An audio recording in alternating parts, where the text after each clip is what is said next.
बस सारे भाई राजा मटोर की राम राम। बस साथियों किलादल का है जो बीजेपी कैंडिडेट है श्रीमती कमलेश डांडा जी, और उनकी लड़की है जो प्रचार में आ रही है, यानी कि प्रचार करने लग रही है अपनी माता जी आगा। तो उनसे बात कराएंगे कि कैसा माहौल है।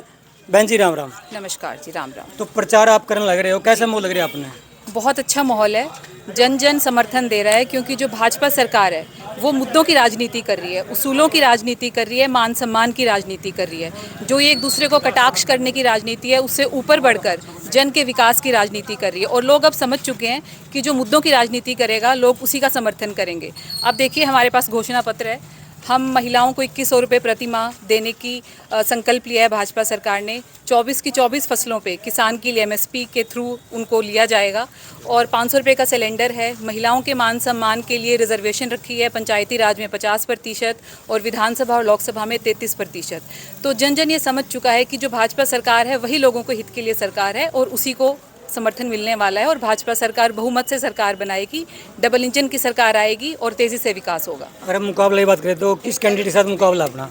देखिए, मुकाबला तो किसी से नहीं है, क्योंकि जो समर्थन हमें मिल रहा है, जो वोट्स हमें मिलने वाली हैं, वो आपको दिखाएंगी कि एक तरफा माहौल था। क्योंकि ये जो आपस में एक दूसरे को नीचे गिराने की राजनीति है, इससे ऊपर उठकर भाजपा सरकार लोगों के हित के लिए सोच रही है, और लोगों को यही चाहिए कि उनका विकास हो। तो मैं समझती हूँ कि आने वाली 8 तारीख को भाजपा सरकार आने वाली है और यहाँ से कमलेश ढांडा जी जीतने तो वाले हैं। बहन जी, कुछ कैंडिडेट जो महिलाओं को लेकर भी बयानबाजी करते हैं, तो क्या कहना चाहोगे?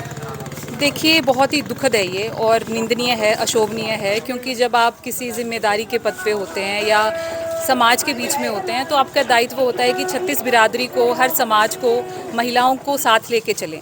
क्योंकि अगर आपको मान सम्मान ही नहीं मिलेगा तो एक जो आम जन है वो अपनी समस्या लेके कहाँ जाएगा।